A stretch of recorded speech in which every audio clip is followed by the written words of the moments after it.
All right, thanks everyone for joining us, both here in Paris and online.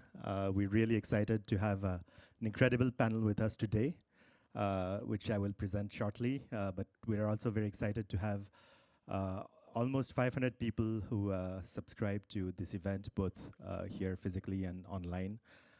So lots of people, and we're seeing that these topics are of interest to a larger and larger community. So really happy to have Ludovic co-host this event with me today. We've got Laurent, who's co-CEO, co-founder of Lighton, which is the first European AI LLM startup that has gone public.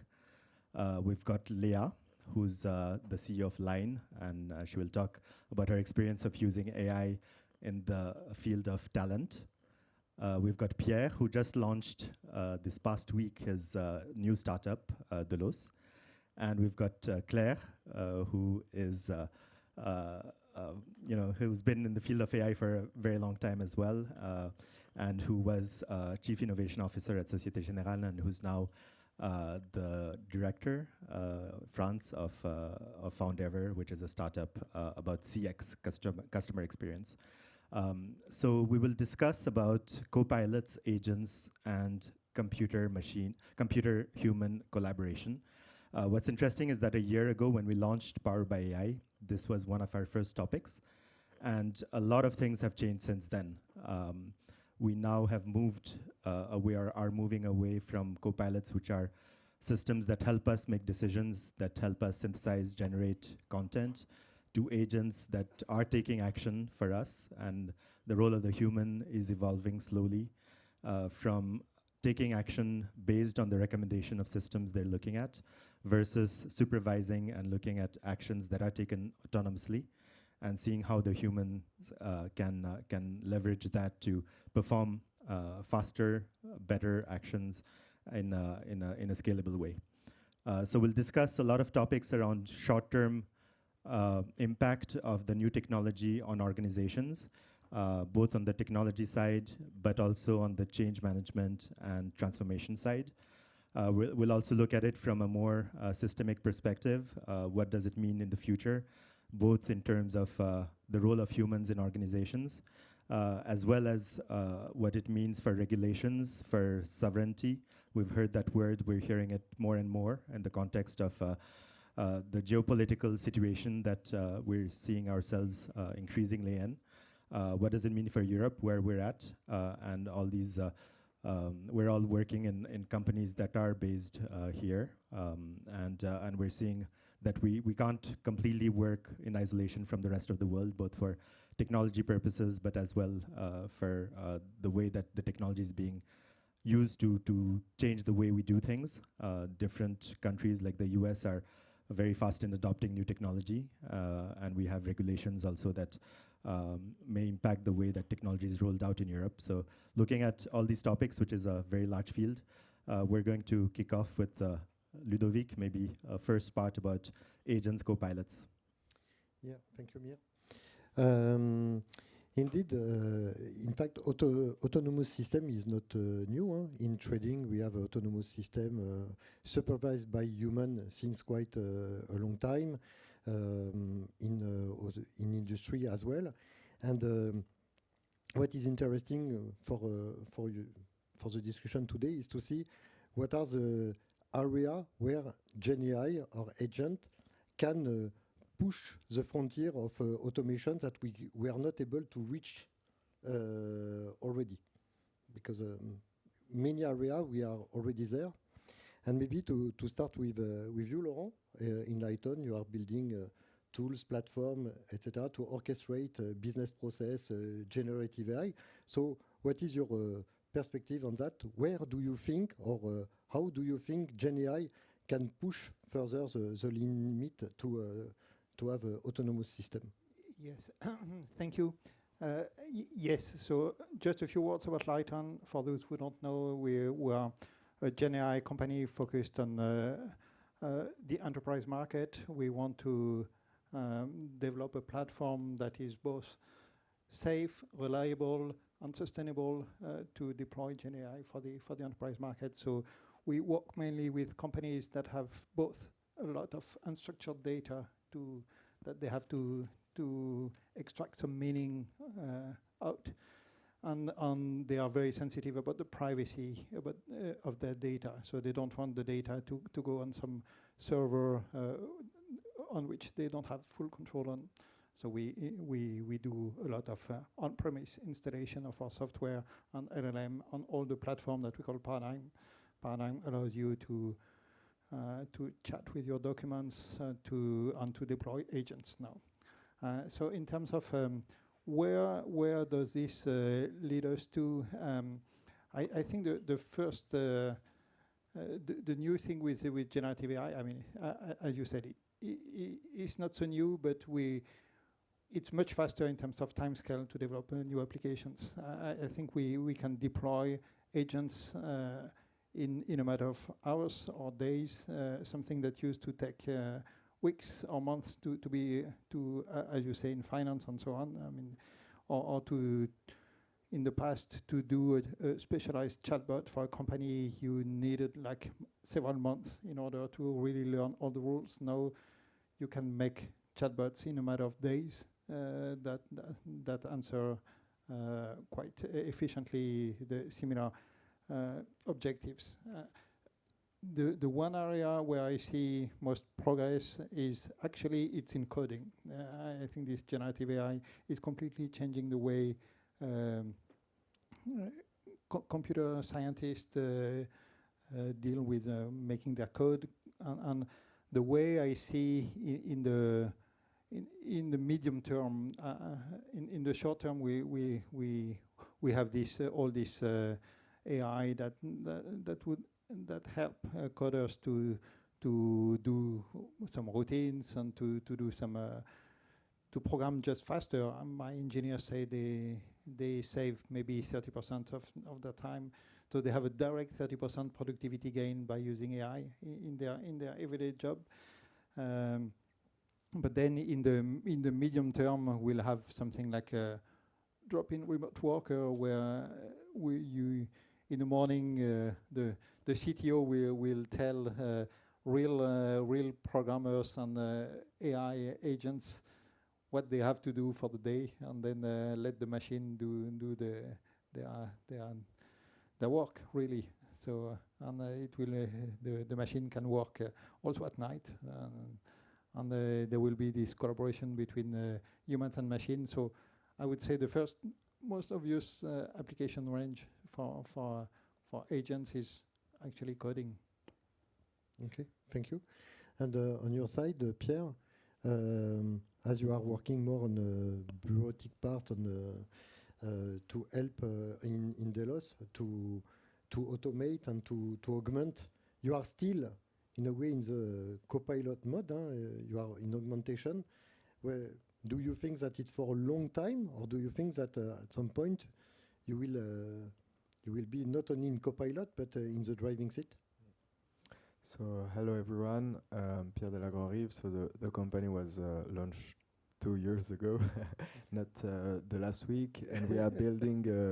What we are building is a next generation of workspace based on AI. We try to reinvent all of the tasks that people do in their everyday life with AI, with custom interfaces, trying to hide more or less the AI behind buttons to make things very clear and very simple to people. Yes, we are at the moment we are in a collaboration mode, and we strongly believe in a collaboration between human and AI. And what does it mean? It means that when you work with AI, where I don't agree with Laurent is that for coding, or when you work with ChatGPT, for example, you will do a simple prompt, but you have to be at each point, at each decision point, and it will be more a back and forth way to work. You ask question and get the answer, and you have to take much more decisions, but you have to take decision at every step. And perhaps we'll see the AI do more tasks autonomously, but we believe that the human will still work in collaboration with AI. In coding, we see that, for example, if you develop with the tools like Cursor or Lovable or any other that you may know, you still have to be behind the AI. You ask a question, get an answer, and have to control everything. And the way we designed our platform is in this philosophy. So we try to create the interfaces that enables you to work in a tighter way with the AI. It doesn't mean that we don't believe in agents. We believe that the AI will have the ability to that the autonomous parts are the parts that will be able to do in an autonomous way will be bigger and bigger in the future. Depends on the task. If you do, for example, something like deep search on the ChatGPT or other platform like this, it is accurate. You have an agent working for 10-15 minutes to gather all the data that it could find on the internet and do a synthesis for you. And honestly, it is a good job. But if you ask an AI to write an email, for example, you will have a direct answer, but you have to correct a small part of it and then a second part, and you have to do this task. You still have to be in the whole process of writing a text or helped by AI, but more augmented by AI than with an autonomous AI. And so in the future, I don't know if it's in 5, 10 or 2 years, we'll see the AI, the importance of AI and the autonomous part of AI grow. But what we do is try to really build this layer between the human and AI and with the agents behind. I'm just curious on what you said. So maybe just to clarify, you didn't launch 2 weeks ago, but you came out of stealth 2 weeks ago. That's right. So you talked about how both of you talked about how we prompt AIs to do our bidding. I know, Leah, that you have a different perspective on how we interact with machines, which is voice-based, possibly. But how do you generally think about interacting with AIs? Prompt engineering has been talked about, when LLMs came about, as one way to make them do what we want. You need to be trained as prompt engineers. There's a natural language ability that we have, both textual and verbal. Do you all think that that's one way that we will communicate through voice, or where does the SAS model, where we have controlled static interface? One way to look at it is that SAS is dynamic data with static interface. The new LLMs, the interface is dynamic because it's prompting, but it's a bit the console mode of AI. It's ground zero. Where do we go from there? Let's go there, and I will answer. So should I just introduce? So hi, I'm Leah, everyone. I hope you're doing great.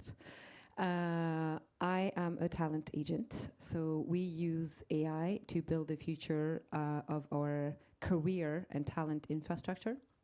And for that, we are using text, but primary voice, because it is also what is making AI extremely accessible to everyone. You don't even need to master a software or to go and click a button somewhere.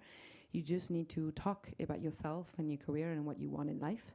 So that is proving to be extremely powerful, especially when you think, and when you are, let's say, a young professional or someone who has a career, but is not especially proud of what they did so far and where they are at in their professional journey.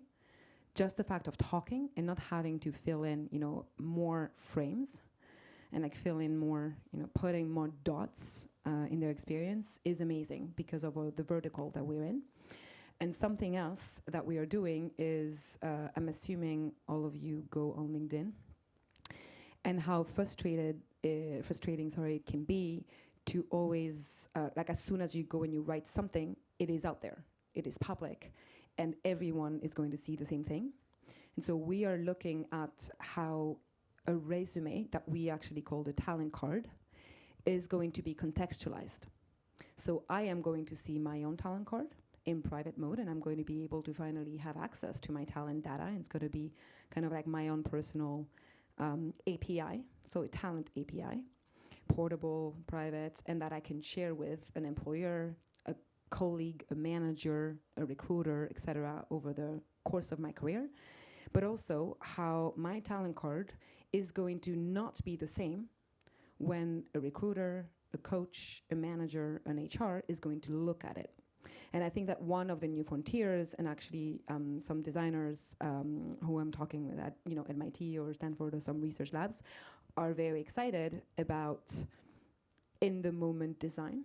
So yes, SaaS, but in a way that not everybody will see the same interface or the same button at the same place live.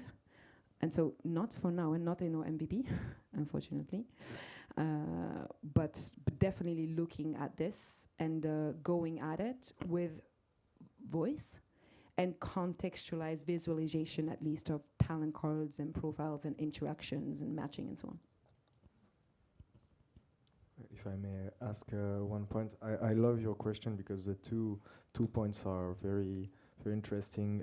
The first one is about chatbot, and when we think about Gen AI, everybody's thinking at chatbots. The first thing we have seen when we discovered all of the people here, when we discovered ChatGPT, was a chatbot, and for 2 years, everybody has been building more or less a chatbot. And chatbots, it looks incredible because at first glance, it seems that you can ask everything and have all the answer that you want.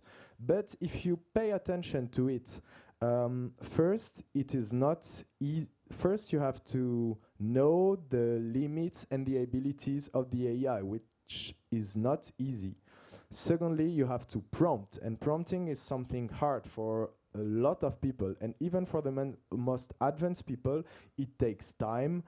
You have to structure your prompt, so it's not always a good experience. And third point, it's this chatbot interface reduce your interaction to Q&A interaction with AI. But you have a lot of tasks that you don't want to do in a Q&A mode. If you are writing a task, if you are writing a text, do you really want to ask question to a chatbot? No, you want to write a text and perhaps have an AI that will help you correct the text or reformulate a part of it, not ask question to a chatbot. And I think we'll see, in the future a lot of different interfaces that will allow to interact with AI in multiple ways, not only in this chatbot mode. And the second point is voice. And Leah, I fully agree with you. Voice will be a big change in the way we work, even with computer. We introduced two weeks ago technology of voice to computers that enables to control your computer, to fully control your computer without any mouse or any keyboard. So you can click, you can navigate, you can ask questions and perform everything only with your voice. And even if we are at the moment at the early stage of it, it will be, because it's raised a lot of questions. So how do we do in open space or but we'll see this kind of new interaction with the computer that will take importance. How precisely, we have to define it, but for sure, voice is a key changer in with AI. Yeah, it's interesting because 20 years ago I used to work on voice control systems for televisions, so different technology back then. And we realized that people didn't want to control the television with voice because owning the remote control was the power. And you didn't want everybody on the sofa to be able to control your television, right? It's the same for my computer. And maybe on this topic on automation from you, Claire, on your new job in Fondever, we have seen with Gen AI, for instance, a company like Teleperformance, who have their share price really goes really down due to the fact that we think that some plateau of people can be replaced. What is your perspective on that? Do you think that in 1 or 2 years you will have to change of job, or do you think you have totally to change completely the company, or it will continue a bit like it is, but with different tooling? It's a good question. Is it working? Yeah. It should be working. It's a good question. I'm hearing a lot about technology since the beginning of the panel, but I think may I ask you, are you working in AI or technology? Can you raise your hand? Not so much. Are you working in finance department, HR department, or any type like that? Are you working in the business, in the front line? Yeah, so couple as well. So it's quite a mix. So when digital arrived, was it all about having digital, having a mobile in your hand, or was it also what are the use cases, how I'm going to use it? It takes time. It don't work. One of the reasons everybody is super excited about AI, if I'm very cynical, is we've been building, digital systems which are not very efficient, born out of internet, and now we are putting agents to automatize because we are bored about clicking on the buttons, and we are just optimizing that. So my point is, what are we really creating as a value, and how is it going really to bring something different in the economy? And I think this is what we are on the we are on the cast to see. At the moment everybody is running after where the value is driven and where is it going. And I think we've been fueled by a story from the US around their economy coming from Silicon Valley, around all the growth is coming from technology, and technology is going to solve all your problems in the world. But my experience, and I've led 2 of the biggest transformation in Europe in financial services, is technology is not an endpoint. It's how the human use the technology, how do we differentiate, how do we not mimic each other, but how do we bring something super different in the customer experience, in the way we manage models, in the way we provide our product and our services, in the way we manage our people.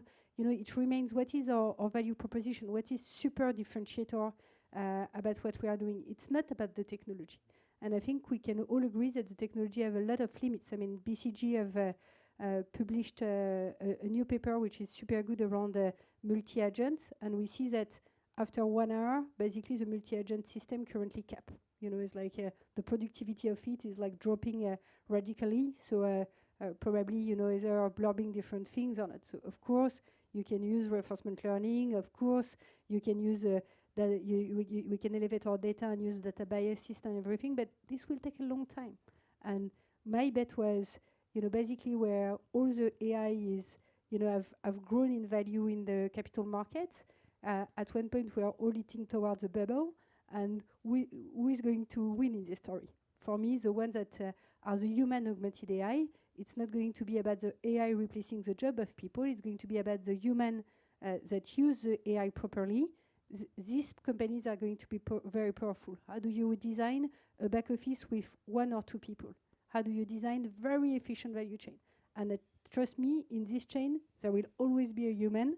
And if orchestrating this type of instance at very large scale, not every company will want to do it. Maybe some company will want to do it, but a lot of company will look for a provider or a supplier to do that in partnership. And I believe Fondever is one of them. I have to. Thank you. Thank you. Actually, there is a professor, Menger, at Collège de France, who is, I'm going to summarize, but basically, humans used to be, or still are, a commodity, the commodity, and technology is the ground and the source of the economy and the power. And very soon, he's actually projecting that technology will be the commodity, and that humans and our individual but also collective intelligence is going to become the power. And there are a few books, actually, that have been published lately by him and others who are talking about this whole human market. So let's not, take it in some kind of way that we've known through its history. And actually, I don't know, perhaps some of you know this company in Paris that launched, and it's called Royalties. Some of you know about this? So it is based on a comic book called HSE, stands for Human Stock Exchange. And that company offers to launch people on the stock market and using AI, to power that and give a value. And so now they started with sport players and also, Cyril Hanouna and some entertainment media personalities.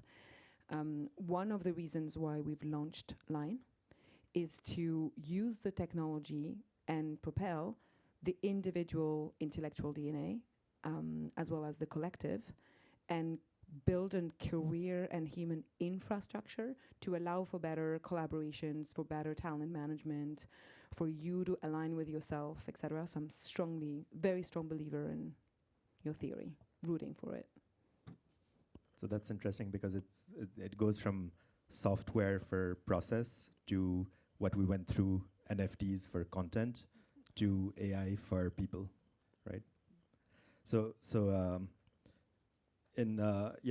to challenge a bit what you're saying, and we're seeing some sorts of AI that, if we think about self-driving cars, that don't require human supervision, or the end goal is that there will be no human supervision. How does that translate to organizational processes where, at the moment, we're thinking of human in the loop, where humans may actually be the bottleneck in high-velocity environments? How do we see that these processes can move forward with AI, and where's the place of the human in the loop? I think one reason why a lot of generative AI projects failed in the past 2 years, because if you take all the projects that have been launched by more or less everybody, not a big proportion of them succeed. And I think one of the main reasons is that for the moment there are two reasons. First, we are trying to reproduce the process before AI and to optimize some points of them with AI, where we need to rebuild the role process and just don't try to optimize, because if you try to calculate your ROI on one point, you need to have, I don't know, thousands of hours of people on this specific task, and except on the 1% that you have, you will never have a high ROI. But if you rebuild the whole process, you can find some new equilibrium.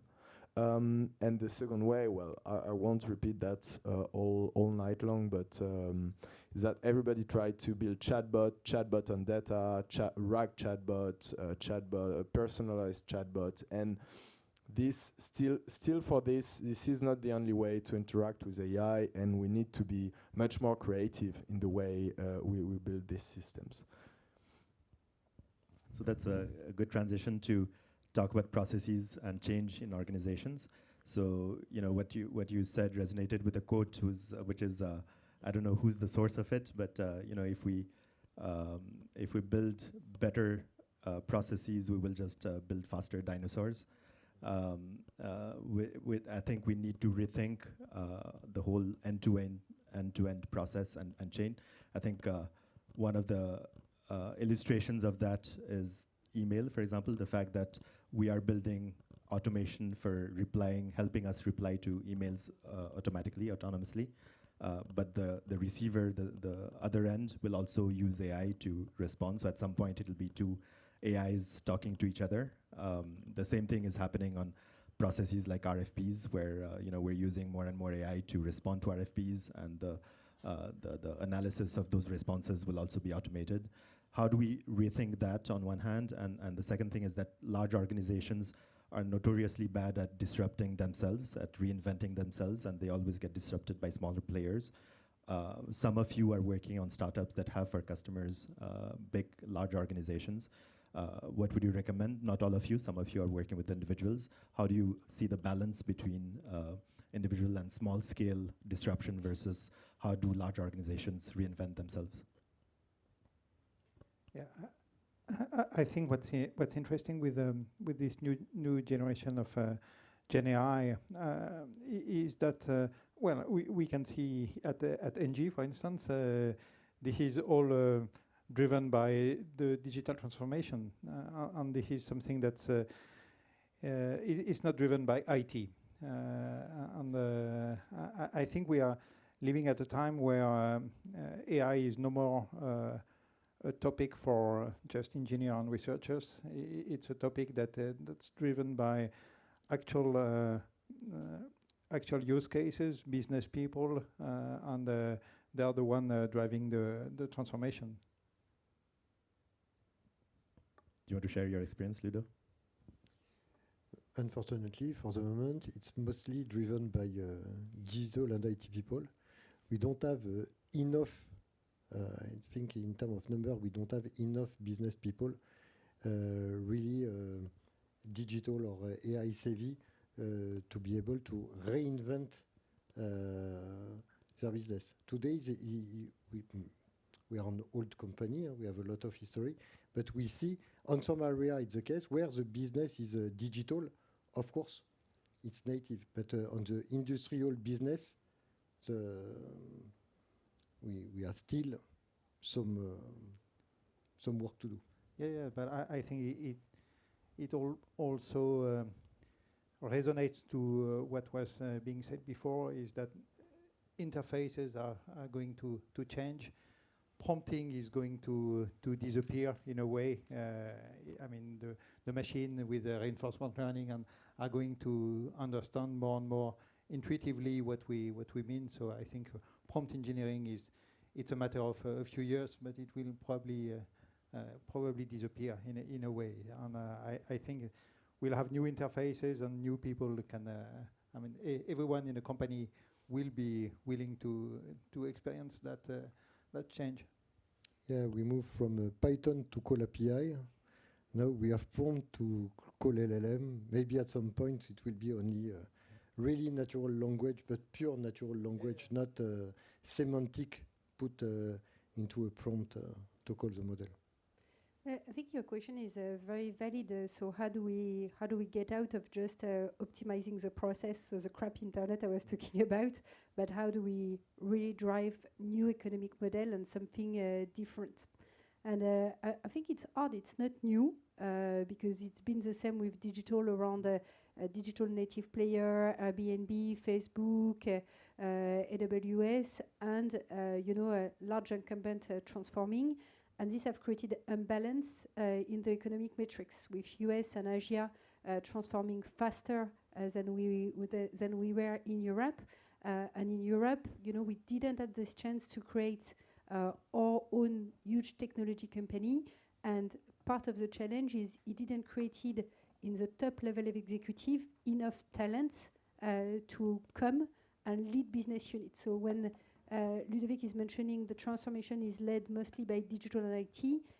And there is not necessarily enough counterpart. There is people that want to try, but they also have the responsibility of the core business, and their priority is not necessarily how do you transform and how do you do that. Where in the US, often people have done a job at Google or a job at Verizon that was completely disrupted, or a job at AT&T. And they move around much more quicker than us, and this creates more talent and foster talent in executive committees that will transform faster. And it's not simple, because we've lagged in terms of the cloud transformation. In France, public cloud transformation is 10%. We have question around sovereignty, and we should, have this question. But we are fighting, economically against an American economy which have been totally transformed, which is running in terms of new stack and new technology.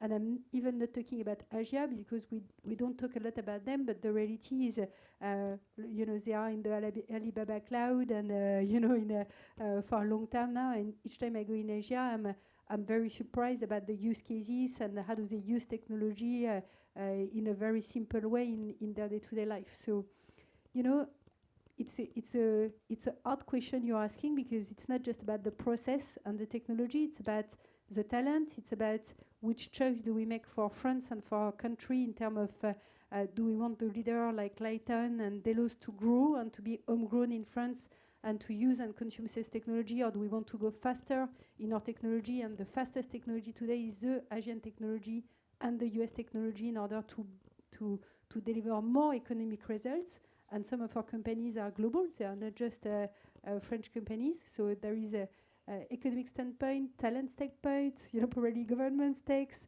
And I often say to the team, because at the end, when you work in transformation, you see all of them. And you're like, okay, where do I start? Because it could feel overwhelming. Where should I get my point? And often, my first point is, look, don't bother about the technology, but try to put the culture change.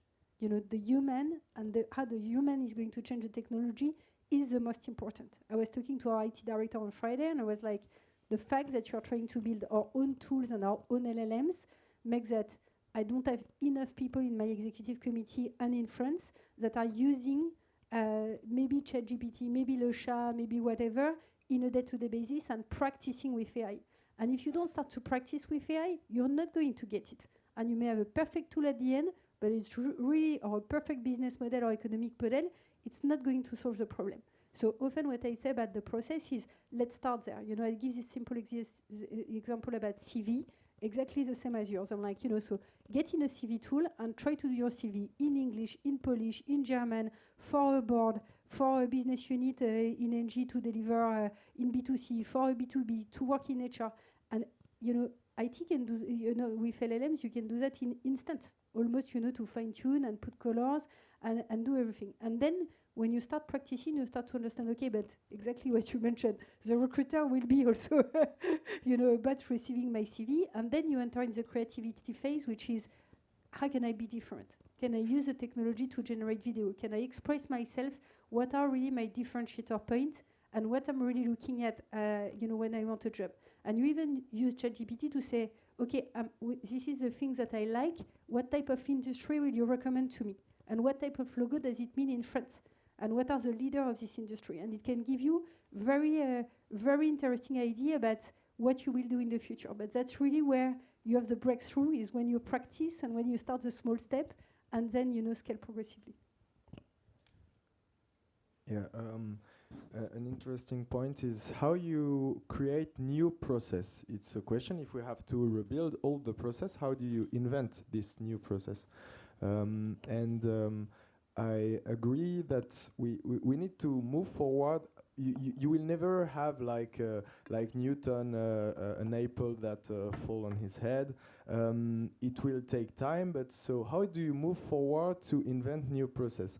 And from my short experience, but what we build, I would like to share you an experience. We have one of our application on the platform that is writing interface. It looks a bit like Notion, but more AI powered. And to share you how we came to this interface. At the beginning, we have just built a simple prompt that was hidden and that enabled the user to correct a short sentence.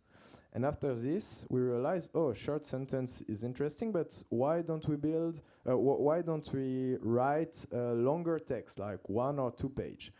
And then and from one step to another, we came from a very small, simple sentence corrector to a whole writing interface. And I think it's a good example of how we can invent with generative AI. And it is very, very important because if the pace has accelerated, you told it, Laurent, and now we can develop new systems in months or even in weeks with generative AI. So what will make the difference? If everybody can develop new system in a matter of months, what will make the difference between people? I think the good idea, being more creative, being more, of course, user-friendly or focusing on the user experience, will be the two key differentiators between people. And it's and for this reason, it's not only a question of and for this reason, we can compete with American or other people, because it's not always a question of money. It's not a question of money. It's more a question of idea and of going fast.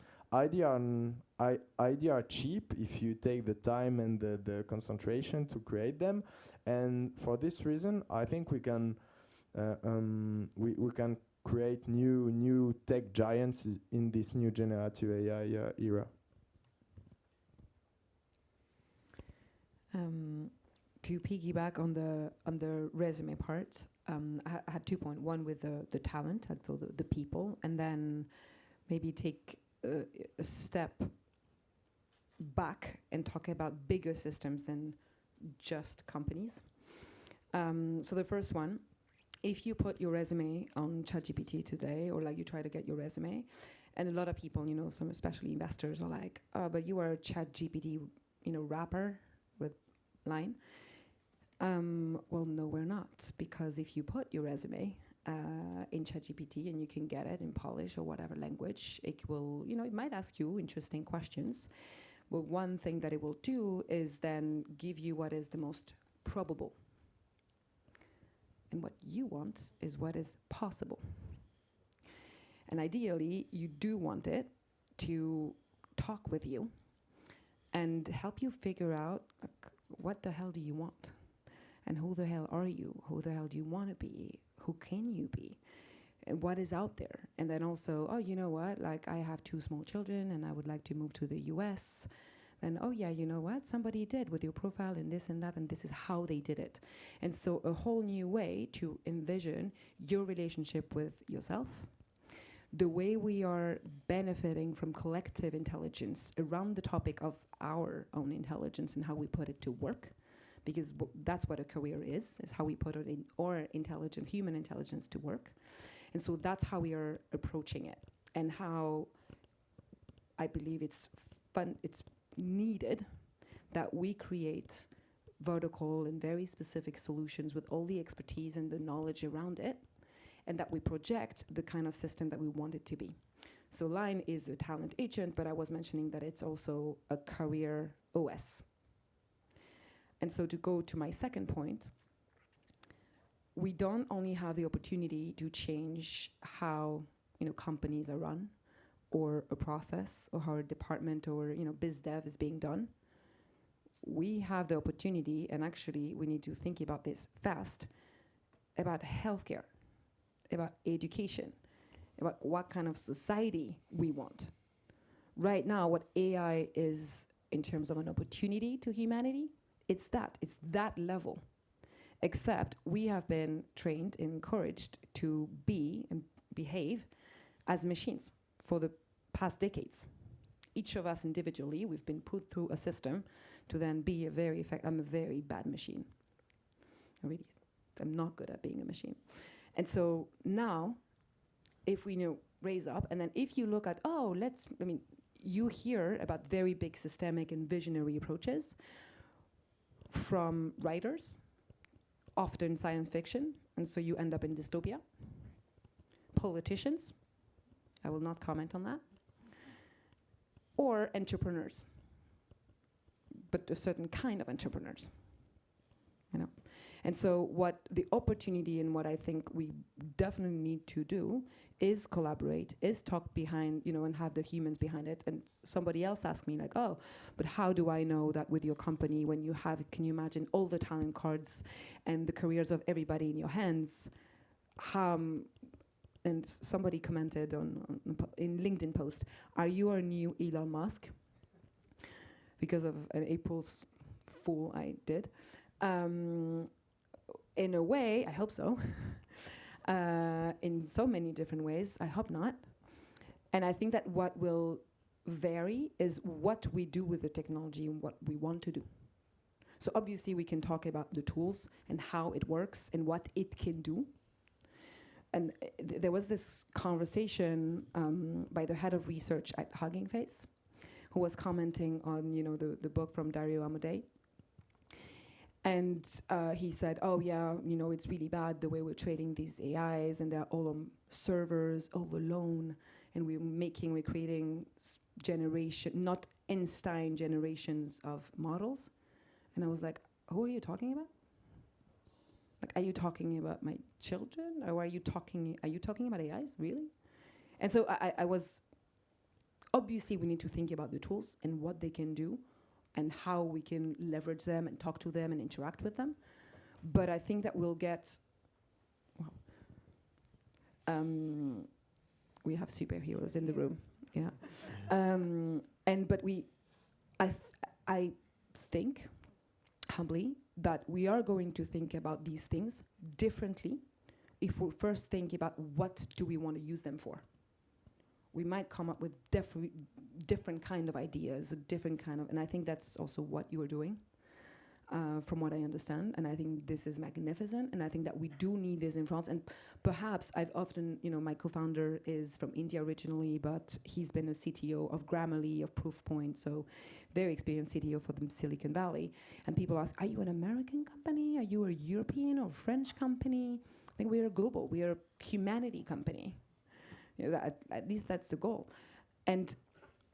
But it's true that in France, and in Europe, we have that humanist tradition, or at least the tradition of having revolutions and of rethinking systems. And so I do believe that, and hopefully we can get support, even when women founded companies and women-led companies, to build these new opportunities and avenues with AI.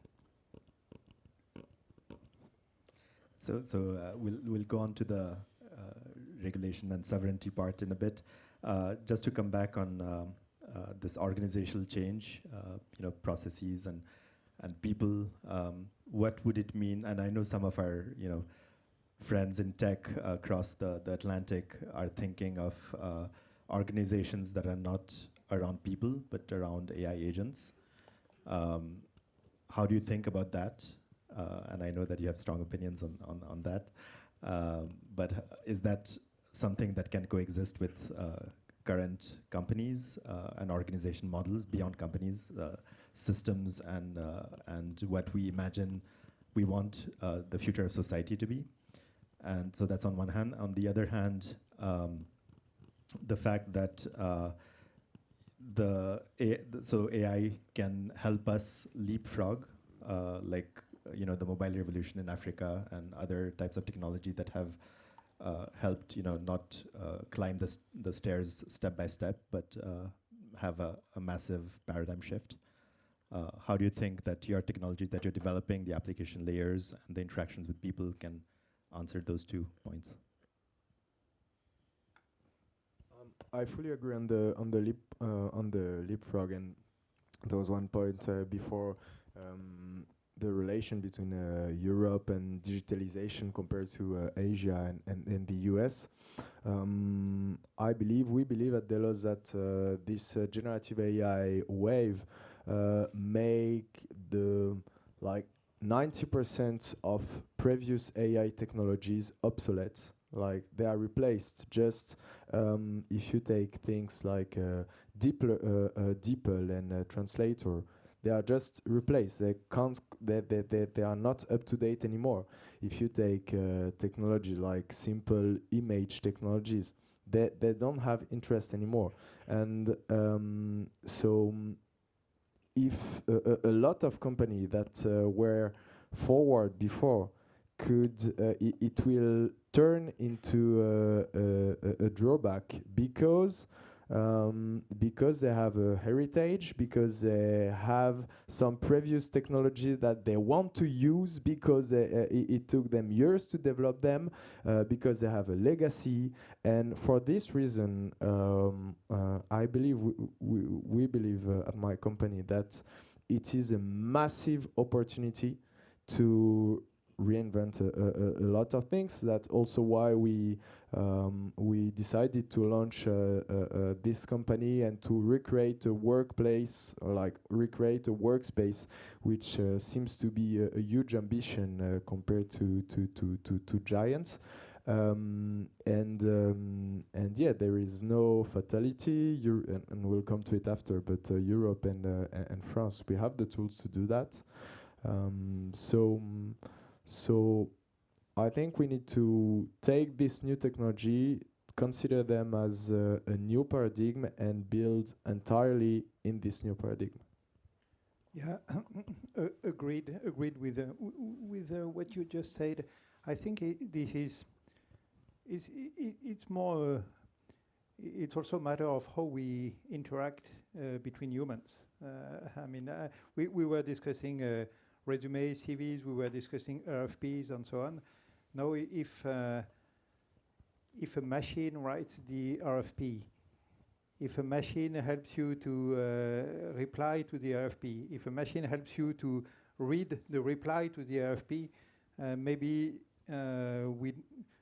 we have to find a different way of transferring this information from human to human. Maybe we don't want to do the exact same process that we do as humans with a machine, and maybe we should invent a new language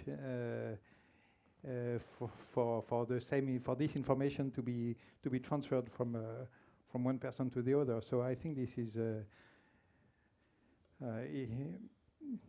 this drives us to reinventing the way we interact as humans. And what is the optimal language? How do we exchange information in a way? On the other side, And what for? No? And what for? In what form? Yes. Yeah, and what for? On what form? Because sometimes you're like, oh, do I really need to know this? Yeah, absolutely. And is the resume the best way to summarize a career? Maybe not. And on the other side, we need to be pragmatic and not to think at system that will appear and be able only in 10 years, because just now we have people that try to use AI, and the question is how they adopt the AI. And so that is why the balance between future and now is sometimes hard to find. At the moment, even if we have if we take things like the computer control that was developed by Anthropic and released 6 months ago, you may have heard about it. So it allows to navigate automatically on your computer simply by launching and moving the mouse, and simply by launching a program. It's great, it's awesome, but it has no usage, and at the moment it is not accurate. Perhaps we'll see later autonomous agent that will automatize this kind of thing, but at this moment I don't believe. It doesn't mean that of course the Anthropic teams they are amazing, and but I don't believe that this use case is a good one for now. Same for same for a lot of other people that are too autonomous for the moment. But if I may, I think what we are describing is we are at the end of a system, and we are on the verge of a next industrial revolution. So what we are saying is basically CVs, at one point do they describe as the best, so the way enterprise are built, and the hierarchical org chart, and the way the organization is structured and decisions are made, and the value that is driven, is it the most efficient? I think we can all agree when we look at our day-to-day that there is another way to organize our diaries. And I think COVID accentuated that around where do I want to spend my time? You know, working from home, I've changed a little bit the perspective of, you know, the work-life balance and where do I want to live and how do I want to operate? Are cities the best way that we are? And it's very common, you know, it's like if you look back in the history of time, you know, not long ago we were living together, you know, with 3 generations of our family under the same roof and the same house. And, you know, very fast it changed. And, you know, I would not be surprised that in less than 40 years, we'll see major shift on the way organizations are run, you know, or systems are run in general. I'm just talking about that. We are talking about economies and the question around economies. And I do believe it is not an AI question. You know, I do believe it's how the human are going to use the AI. And I think the one getting the quickest to the answer and to the right answer are going the ones that really harness this technology. But what you were mentioning, Leah, around, you know, asking the question, opening the mind of what's possible, and going deeper. At the same time, we still need to run our economies and we still need to do our job on a day-to-day basis. But I do think that's what we are talking about. And one of the questions I asked Yann Lequin 2 years ago when he was in Paris was, you know, what do you think about pouring all this technology, all this money in technology? You know, is it the way we are going to solve the problem? You know, we are facing major climate changes. We are facing, you know, major things on the planet around how resources are used. And, you know, there is major imbalance in everywhere I go when I travel and different things. How, you know, is it right to put all this money just on technology? And his answer was quite funny. He was like, you know, that's what Eric Bjorfersen is doing in his research. He's now working at Stanford, but actually was a supervisor of my research at MIT. And the title is, you know, humans are not going to be replaced by AI. It's human using AIs that are going to replace the other. But clearly working with Eric, what was very clear is the time a technology breakthrough happen and the time that humans use technology is the longest. It's not the time we build the technology, it's really the time that we will learn to harness it and to use it. So again, I think, you know, to harness this change, to leap, you can only do it by using the technology on the day-to-day to practice, to open your mind around that. I really encourage you, open Le Chat, ChatGPT, go on Gamma to generate your PowerPoint, change the way you work, you know, use Perplexity, use French tool like Lighton and, you know, Talent to do your CV and to do that. That's super important to envision the world of tomorrow. Yeah, no, one top exec in HR at one very big luxury company that we are talking to said, oh, we need to train everybody in AI, like how is AI going to impact my workforce, etc., in my processes and so on. And then we did a little experiment and we found out that just by like talking with AI about their day-to-day and their lives, and also how they viewed their work and what they think could improve in terms of talent experience and life and just how to do their job, basically. That's how the AI got the best answers and the best ideas on then how to use AI to make all the processes and the infrastructure and the organization better. And actually, just by talking about it, but not directly about a specific process and getting an input about how do we optimize that, but just like talking about, let's say, work life, that's how they got the best ideas out of people to change and improve and implement. So to your point and your point, I think we all agree that it's just about using it and talking about it, but not necessarily first extremely directed, I want to optimize for this, but more like, oh, discovering what it can exactly do for you and what you want to do with it, more importantly. All right, let's move on to the discussion about Europe. You know, organizational change is complicated, so transformation at a continent level is even harder. Probably there's new developments in terms of the what is it? The 28. What's the term? What is it? The 28 regime. You can maybe talk about that. But in general, we've been talking about people, about systems, about processes, about AI in the loop. How do we, everything is linked in an ecosystem. It's no longer just a system of systems. It's an ecosystem where we're all dependent on each other, both for the technology, but also for growth of market, etc. How do you see the place of Europe in that ecosystem? What are the things we can be independent and autonomous on? What are the things we are dependent on and that may be really hard to bring in-house within Europe? Just hardware things or the capitals. There's a bunch of things which may be really difficult to grow in-house in a short time frame. What's your perspective on that, given the latest developments? I think Europe need to partner. I think Europe need to not be an island and say, I will do it within me because our market is not big enough in order to reach out scale. So I think if you want to transform at a country level, we do need to partner with the biggest economy, and that's basically, and I'm sure people know that better than me, but that's what a lot of countries have done.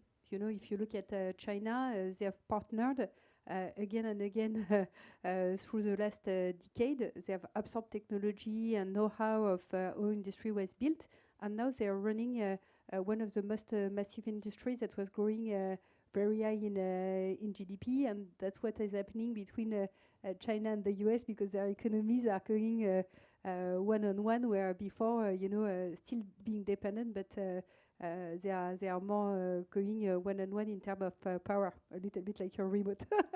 That is. So I think for me, the opportunity to partner then within Europe, which is a fragmented market, how do you transform? Because the challenge is we are living quite well, in Europe. We are quite lucky compared to a lot of different demographies and industry. And I was interviewing Antonin Bergerot, who is one of the leading researchers at HEC, and I encourage you to read his research.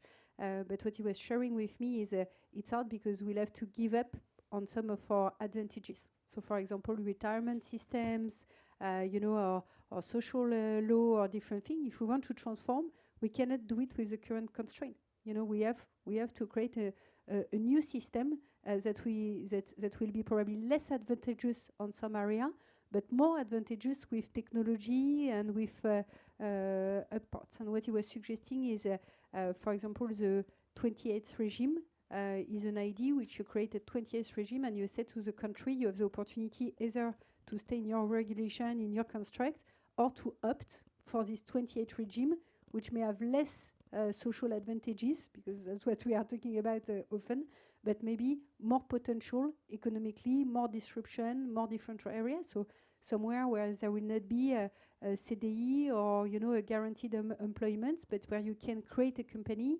that is regulated differently.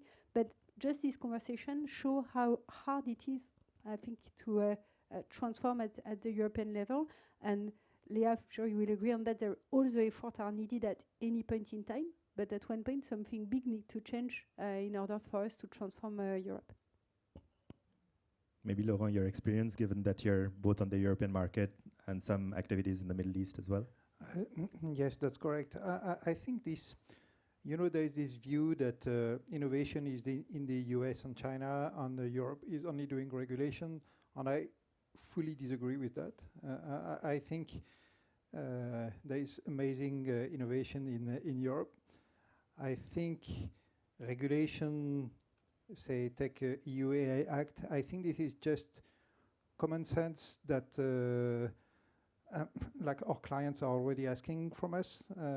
We are working with banks, we are working with insurance companies, we are working with big corporations, and they all have very strict compliance requirements. And I think this EU AI Act is just asking like a common ground type of rules on the system that the clients already ask for. So I think this is not, I don't see that as an extra constraint. I see that as something that will make our life actually easier. Easier to sell in Europe, but also to sell in the Middle East as well, in that sense. And I'm pretty also optimistic about Europe in the sense that on top of this regulation, they are also investing. Europe is investing in this type of technology. They are building this AI gigafactories. We'll see how it goes. I mean, this is just at the moment ideas, but I think for once they've understood that regulation together with investment can be a booster to innovation. I think partnership is important, but winning is also important. And we are at a moment of technology that happens, I believe, one every 30 or 50 years. And Europe, 30 years ago, Europe missed the internet shift. We should not miss the AI shift, and the AI shift is now. And for this, I completely agree. We have all the talents. We have the capital. It's not only a question of how many billions you put on the table. It's a question of how focused you are, how determined, how people want to move forward. One interesting thing, so it doesn't mean that you have to work only with Europe or with France. Of course, it's still an open economy, and we can work with American and Chinese people, but we should not be naive. It's a big deal that is happening now, and it will redefine the tech industry, but the whole role process and the whole economy is going to be impacted by it.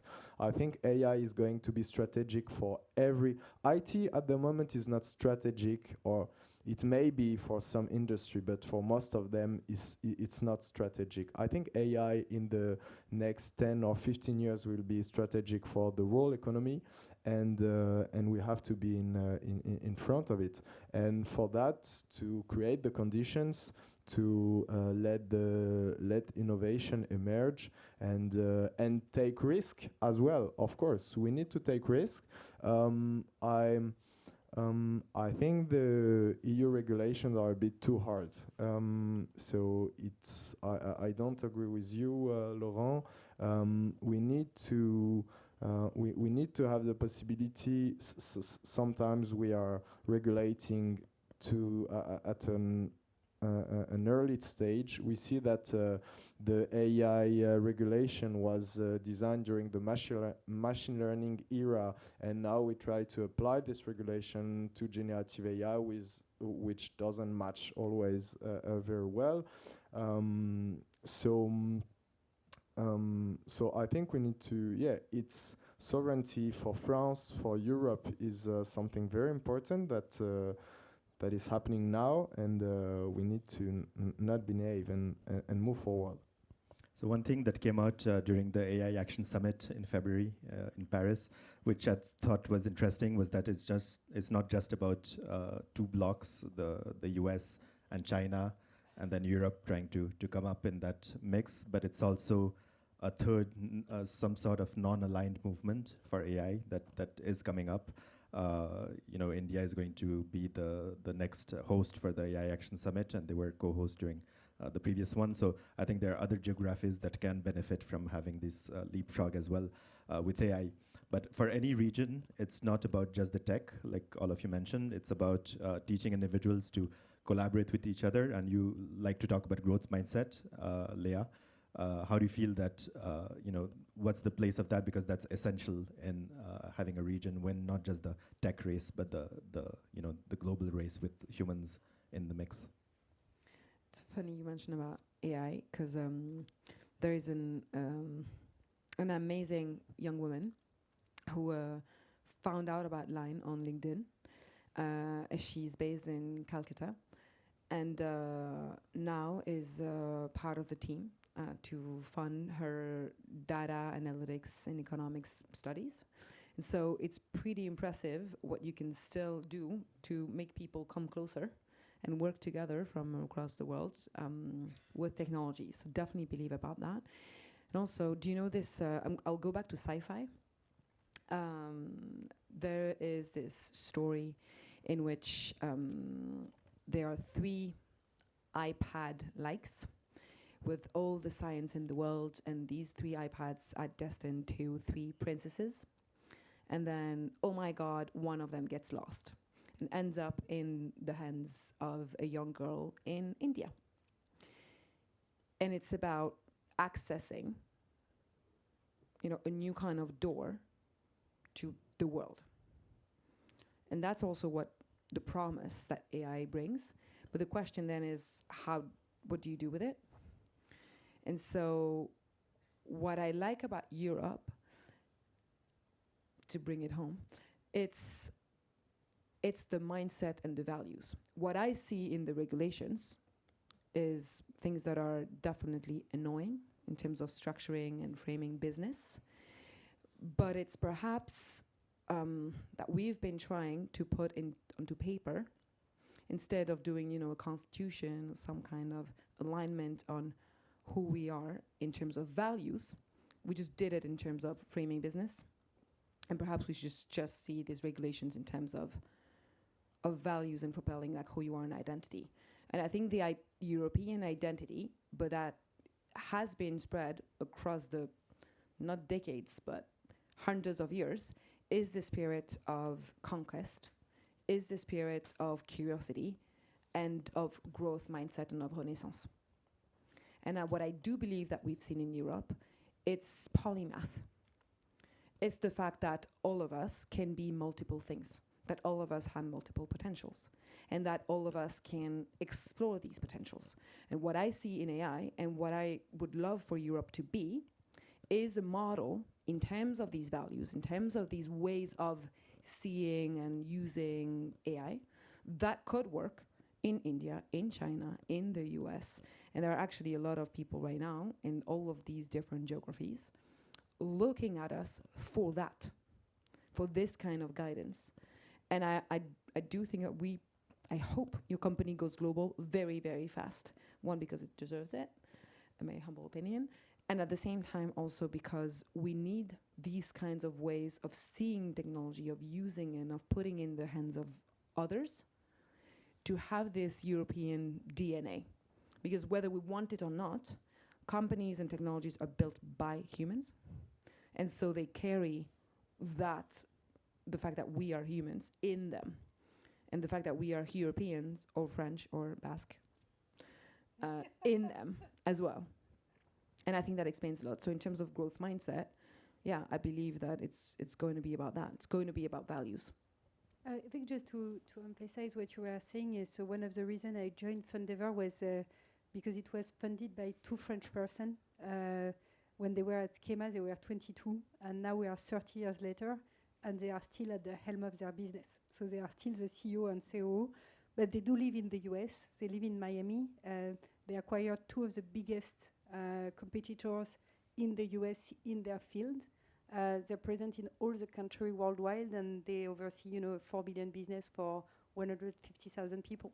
And it was born in France. And their company is strongly born in French values. And it's so interesting to see, because I've lived 10 years, in the UK. I've worked, in the US, and it's very flagrant when you enter these companies, out the French mindset and how everything they carry, and they do bring back, not directly, but sometimes indirectly, business back to France, or relationship, or everything they build. And I agree with you about what you said, Laurent, the quality of ideas. And Mia and I have been in one of the leading universities in the world around technology, but the quality of ideas is very high in France. But what is missing is this business drive. I think sometimes the ideas in the US, they are very dull, but what happens is they are very passionate about making it big and making it a business. And sometimes when I work with a lot of research lab, and sometimes I'm like, and we've created this field around, having researchers that set up their companies and taking the ideas out of the lab, and I think it's great. But the reality is, if you want your business to scale, you need to partner. You need to think a global business. You need to bring it out of the frontier, and you need to have this ambition when you're born and from the start. And when you are talking about we do have the capital needed, maybe not. You know, like the reality is the capital is not only from Europe. You know, so 150 billion check, you know, to build our data center is coming straight from, you know, the Emirates and from the Middle East. It's not coming from Europe. You know, most of the large-scale investment, and Laurent, you decided to go for an IPO. It's super interesting if you want to talk about that. But most of the investment for large set Series C and D is still coming from US capital or foreign capital. And the reality where you're right is, you know, we do have pension fund, we do have retirement, but I go back to, are we ready to sacrifice and to put risk around that? Because the reality is the US, they really operate capital risk. You know, they go and they risk it. They can do it also because they have the scale around it, where we are moving towards that, but we also need the acceleration of how do we finance it and everything. So I will be a bit more cautious and a bit less naive around how does it work. I mean, everybody has been telling me, you will not raise here. Like, you need to go now. Don't even bother, actually. And I'm a believer, so I believe. And I actually, I would not have put it this way before, but what you say about perhaps European entrepreneurs thinking more in terms of global or US-minded ways, but I would love that European investors would think more as Europeans. And because every time I've had and we are a few weeks away from a pre-seed, so very early company, but whenever I've had conversation with potential investors, they're like, oh, do you know we are like YC? And then they all take US-based models, except they do not behave like that. And they don't make decisions, and they don't take the same risks. And they ask you questions that only a very French paternalist investor would ask you. And it has been very bizarre conversations of like a bit, you know, like you are saying one thing and then you're doing the rest. So I'm genuinely worried about the investment part. Yes, it's interesting that the US word for this funding is venture capital. So it's a venture. In French, it's capital risk. So it's a risk side, and it's very negative. I mean, you may lose your money. Oh. But they behave like that, exactly. Yeah. Absolutely. And during the AI Action Summit, Eric Lombard said that funding is good, but when the money comes from your client, it's much better. So he was encouraging big French company, etc., in fact, to use the service instead of wait to help the small company to grow, saying that we don't have the size of the pension fund at all. We don't want to take risk. So the good way to in Europe to be able to develop is as well to for the big company to use the service and to in a way to take the risk of the usage. I fully agree, Ludovic, and I think Delos will be very interesting for NG. No, just one point, because we just fundraised with an awesome VC fund that I'm happy to I'm very thankful to them. They are called 20 VC and really encouraging this European movement. And they launched 1 month ago a project called Project Europe to fund young entrepreneurs. And really, they have this speech that we really appreciated when we met them. And what is one of the main reasons why we have chosen them is that Europe has the cards, and they believed in European, and I fully agree with you, Leah. They are an isolated VC. A lot of them are not like this, but this one they are awesome, and I hope a new generation of VC will come with this kind of idea. So thank you. We'll take a pause here and maybe ask the audience for a few questions. If you're online, you can also ask questions, and I'm seeing them on the tablet here. Any questions here in the audience? Hi, I'm Leo Urbina. I'm originally from the US. I guess so first, thanks for coming and super cool talk. My biggest question, especially in Europe, is how do you guys think about companies self-disrupting? Because especially right now, if we're talking about, like, I think we're going to need a lot fewer humans in the next 20 years than we need today. So there is kind of a weird break of the social contract of, like, there's a lot of people that are not going to be needed the way that we need them today, or there's going to be a lot more of sort of augmentation of the current capacity. So generally, I think that most humans are going to effectively oppose that in some ways. I lead an engineering organization, and I definitely see, like, engineers get 30% of optimization in their time. Well, that's 30% time that I get just to chill, as opposed to I get to give that to the company. So how do you get to say, I actually need 30% fewer engineers?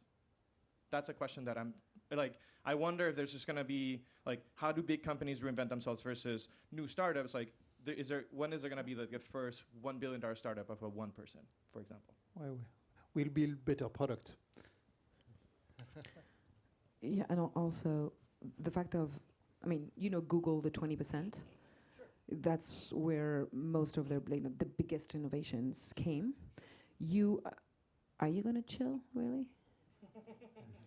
No, I'm curious. So that's the one. And two, many people, I'm one of them, but another person who is very vocal about that, he's called Jérémy Lamry, and he really thinks about the future of work. And he thinks that we are entering a new era called the quaternary era.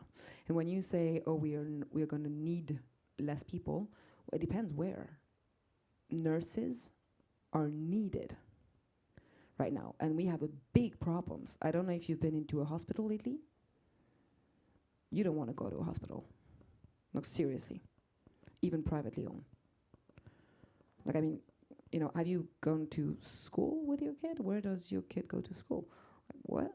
Yeah, so humans are needed. It's just that the economy and the system and the incentives that we put in place changed that. And we made humans needed for other things, but not necessarily what humanity needed. So I'm hoping that we are brave enough to take these risks and to realign the value with the need and the actual impact. I'm really hoping, and I'm rooting for that, and I hope that's also why we're building Line, is to be that infrastructure could show the value. Because when you give birth, or when you cannot pay for childcare, and you are at home, you're really doing a service to society, not just to your family. And so I think that these reevaluations and thinking in these terms will change. So both for the economic value, I know you will not chill. Yeah, I think we'll create more things. What can you create? What can you come up with? It's amazing. And I think that you still think in the next future of work with the current mindset. And we are far from having well understood how to work with AI within companies. We are still having AI like top of what we do, and asking people to rethink process with AI, so they think the AI, how AI could do their work, and not how AI could do other things than their work. My question, you mentioned it a lot of time, Claire was first to mention it, Leah also. Human is not about technology, it's about humans.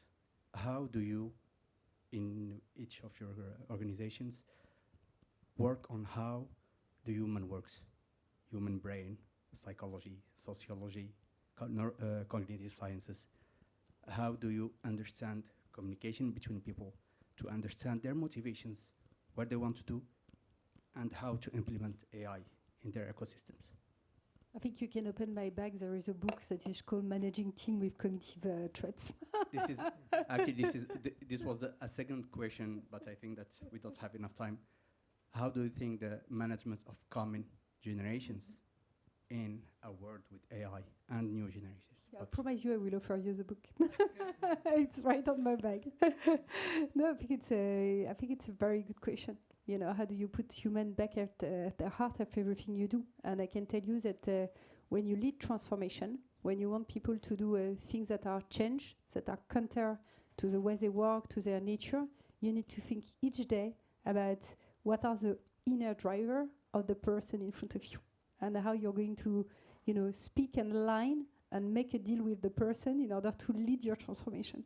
So for me, transformation, it's really 20% is technology, 80% is human, and it's about training. Personally, I've undertaken a lot of coaching because I go very fast in my day-to-day, and at one point, sometime I was leaving, people behind in the transformation, and I was like, for me, why not everybody is like using the AI tools and wanting to explore, and I really to think hard around, how do I want to lead. And how do I want to manage, and how do I want to interact in my own system, for people to not be fearing, but for people to come and say, okay, there is something interesting about that. But it's a lot of work, it's a lot of cognitive traits, and it goes back to the question of your colleague, because I do believe, at the end, there is a world we have not seen yet on how we interact and what is the value and what we do in the day-to-day, where our cognitive trends and really who we are as individuals will master with the support of technology. And it's not technology that will master the human with the human as a fallback. Yeah, hi. I'm probably the oldest person in the room. I used to be a computer journalist, then I went back to school and I did a doctorate in machine learning and have a bunch of publications. But as a computer journalist, I would like to remind people in the room that Bull Computer had the first transistorized computer in the world. Yeah? There's not much left of the hardware computer industry in France, as I think we're all aware. I was a journalist, and Apple did, the personal computer. There isn't much of the personal computer industry which is left in France. I was a computer journalist, and I was a graduate of Télécom Paris, which is a small engineering school which deals in computer networking, so I'm aware of the technicalities of computer networking. They invented something in France, I think, called GSM, a sort of, weird radio communication frequency hopping thingy. I think it's used in mobile phones, GSM, I've heard of that said. There's not much of the phone terminal industry left in France. There's not much of the router industry left in France. There's not much of the big server industry and the GAFA, etc., left in France. So why shouldn't we assume, I'm sorry to put it this way, maybe I'm long-winded, I think you've got it. Why should we assume that we're going to have an AI industry here? I think it might be smarter to say, we've played this game 5 times, it's like playing, a chess with Carlsen. We're going to lose this game, it's not a surprise. Maybe we should play a different game. We should realize we're users and buyers of a technology which is manufactured and owned by the US. And we should use it in smart ways to evolve our societies, which are rich, just like we've done before. And we should accept that. I went to Yann Lequin's talk at the Société Mathématique de France. And the smartest mathematicians in France were in the room. All of us, okay? And, sorry, it's a joke, okay? And the young guys were there, the 17-year-olds, and they said, Monsieur Lequin, Mr. Lequin, what should we study? And Yann Lequin turned to them and said, well, you can study to become a nurse, or you can study to become a cook, or you can study to become a hairdresser, because personal services are always going to be required in France. And okay, he's a smart guy, and he was being honest. I also asked him, what should I work? Where should I work at my age? And he said, well, you're one of the rare people who know AI from one end to the other, so people like you are needed by the military. So nice challenging question to end the talk. Wants to go? Of course, it's interesting, and I think we have to play the game a new time, and there is no fatality. There is no, I don't like people that say, don't try, you will miss anyway. I think we can try, and I really deeply think we can succeed. And do we really have the choice? Like, we see at this moment, we have everybody speaking about sovereignty and saying, "Oh, why didn't we try 20 years ago? Shouldn't we?" There is no there is no fatality, and yeah, really, we'll see. I think we are entering. We also have a new generation of youngs, of entrepreneurs, and of students that are conscious about it, that stay in France or stay in Europe and do this choice not to go to the US, and we'll build awesome thing with these guys and women. So in summary, do you want to fail trying or do you want to fail not trying? I won't fail. I don't want to fail. Maybe you should answer the question. No, but what game are we talking about? Is it the fact of having these infrastructures, these industries here? Is that the game? Is that the win?